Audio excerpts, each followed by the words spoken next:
Students of ninth class, let us do the revision. Chapter 4 of civics. The name of the chapter is election. So I have already told in the video that we have in the syllabus is meaning of election, composition of election commission, and we have direct and indirect election, general election and midterm election, and by-election. Students, we know that a democracy is a form of government in which the people have say in who should hold the power. That means we the people who have all the power. We only choose our own representative. So election is a process whereby person are chosen by voting to represent the voters for running the government. So students, we have two types of election: direct election and indirect election. So this is a diagram where our democracy works to choose our own representative.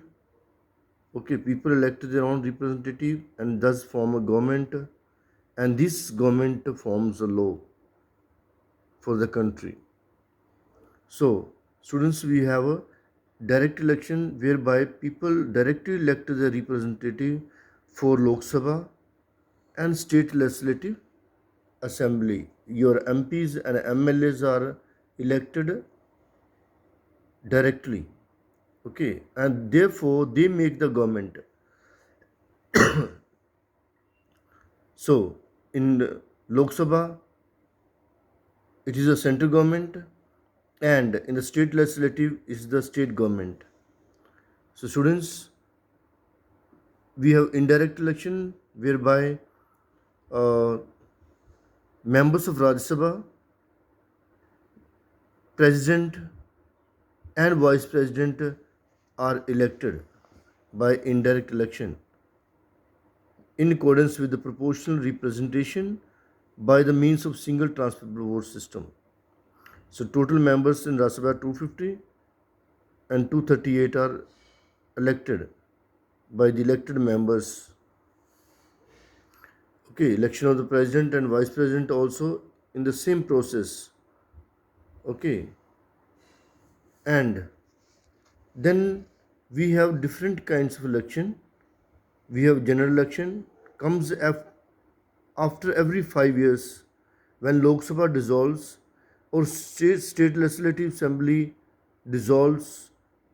Sorry, not dissolve, but after the expiry of its term, 5 years expiry of its term, general election is held. Last general elections were in 2000 May 2019. Then we have midterm election. This type of election is held when state legislative assembly or the Lok Sabha is dissolved before the completion of its full term. Either it is dissolved by the president on the advice of prime minister, or when there is a vote of no confidence motion, the Lok Sabha or the state legislative assembly is dissolved, and then there is re-election. This is known as a midterm election. We have by-election, that is when there is a vacancy of seat, when a seat held by any member of legislative assembly in the center or state fall vacant due to death or resignation, then there is a by-election. Now, we have election commission who holds to have the fair election in India. So election is the best way by which representative people can be sent to the legislature. So India, being a federal country, makes provision for holding election both for the central and for the state legislature. Okay, students. So, composition of election commission. Article 324, clause 1 to 6 deal with the composition of the election commission and other related issues. The chief election commissioner stands at the top in the hierarchy of the election commission. So there are three: one chief and the other election commission, two election commissioners. The Chief Election Commissioner and the other commissioners are appointed by the President of India on the advice of Prime Minister and the Council of Ministers. Now, term of office for the service. They are appointed for a term of 6 years. During this tenure, if they attain the age of 65, they shall vacate office on the day of attaining the age. The salary of the Chief Election Commission and other such commissioners shall be equal to the salary of Supreme Court judge. Any difference of opinion between the Chief Election Commissioner and other commissioners shall be decided in favor of the majority opinion. So we have some of the election function. First one is preparation of electoral rolls and photo identity cards. So that is a electoral roll, voters card, voters list. In every city there is a voters list. That is known as preparing the electoral rolls. Then registering and giving recognition to the political parties, regional parties and national parties.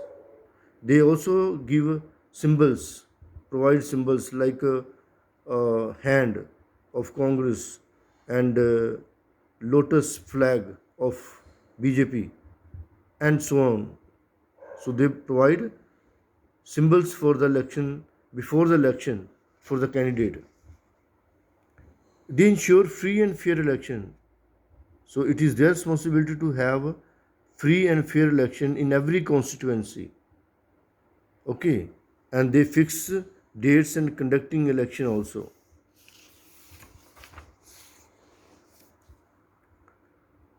Scrutiny of nomination papers, that is done by the scrutiny officer.